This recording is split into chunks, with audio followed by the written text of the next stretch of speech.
देखो आज आज दिनटा आम गोटे शुभंकर थिला। माननीय मुख्यमंत्री एवं आम दलर सभापति श्रीजुक्त नवीन पट्टनायक आमपाई आसते प्रचार करने यही सभारे उपस्थित थिले। मो सहित लड़ुवा आम लोकसभा प्रार्थी श्रीजुक्त प्रणव दास जहाँ आम बबी भाई कहू एवं उपस्थित थिले आम 5T अध्यक्ष बीके पांडियान। जो प्रकार आज जनसमुद्र ये सृष्टि होता अनुकोणरू आमर निर्वाचन मंडली प्रति कोणरू लोक मैंने आसी भाई मैंने आसते भोटर भौणी मैंने आसते समस्त को देखी माननीय मुख्यमंत्री स्तंभीभूत हो जाते। सी आमको आशीर्वाद करी कहले तुम मानकर पुराणा रेकर्ड निश्चित भाव ये भंग हम एवं आसान रूपे आम मैंने आग को बढ़ू। मत पचारुंट आपण मैंने केतबेले जे आपण विरोधी कौन करुँच मु तो कहूँ आम विरोधी सहित लड़ुना आम लड़ुचु निज सहित आमर भोट केमती आहरी बढ़ से लड़ुचु आपण मान सहयोग से जो आपण मान अशेष धन्यवाद। देखु आठमल्लिक अंचल जो विकास होती दीर्घ 24 वर्ष पर्यंत ताकू पाथेय करी आज मुख्यमंत्री माननीय श्री नवीन पट्टनायक महोदय एवं तांकर 5T सचिव श्री बीके पांडियन सर एवं एठिकार जो संबलपुर लोकसभा प्रार्थी श्री प्रणव प्रकाश दास जहाँ को आम श्रद्धार बबी भाई डाकू आउ नलिनी बाबूंकर प्रचार करने आज आठमल्लिक स्टाडियम एकत्रित होते। बहु संख्यार आठमल्लिकर विभिन्न गाँव हजार हजार लोक आज ये समागम होते नवीन बाबू को देखापी। तेणु आज जो माहौल थिला आज जो माहौल यहाँ आगर जो आसूची निर्वाचन ताकू सूचई दौची जे निर्वाचन फलाफल कौन हम। तेणु देखो आज जो सिचुएशन एठी बर्तमान आठमल्लिक अच्छी आठमल्लिक अंचल लोक गोटे जिनस भावुंट जे आमे कहा उपरे भरोसा करूँ भरोसा कहा उपरे करूँ सहीटा नहीं भोट देवे।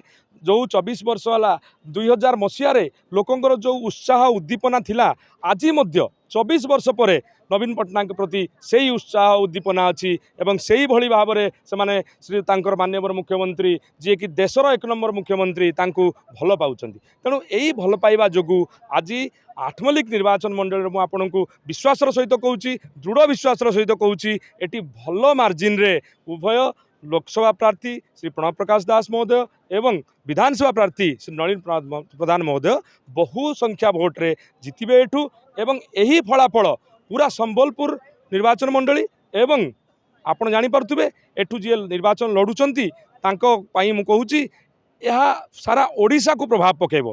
तेणु एठू यही आठमल्लिक निर्वाचन मंडली ही निर्णायक हम 2024 निर्वाचन मंडली रे एवं यही जो विकास द्वारा आज देखंतु जो मैनिफेस्टो वर्तमान डिक्लेयर होईची युवक महिला समस्त गोटे नुआ नुआ उत्साह देखा जाउची। आज 100 यूनिट बिजुली कथा कहतु बा युवक मानक 1 लाख कोटी टंकार जो बजेट होईची 10 वर्षर 10,000 कोटी जोटा कि वर्ष को पड़िबो एवं माँ माउसी मानकर जो मिशन शक्ति महिला मानकर जो आशा थिला जे नवीन बाबू किछि तांको पई करिवे ठीक सेटा भाबिचंती से एवं तांको पई पेंशन रो व्यवस्था कराइछि। तांकु जो जुगोपयोगी जो BSKY जोटा कि गोटे जुगान्तकारी पदक्षेप नियाइतिला ओडिशा परिप्रेक्षी रे ताकू आज मिशन शक्ति माँ मानकु एवं अंगनवाड़ी दीदी समस्त को से इनवल्व करा जीवो समस्त को से इनक्लूड करा जीवो। तेणु BSKY जहाँ पाखे BSKY कार्ड अच्छी आज आपड़ जानीपे जे से मानक मु पर्सनाली निजे देखी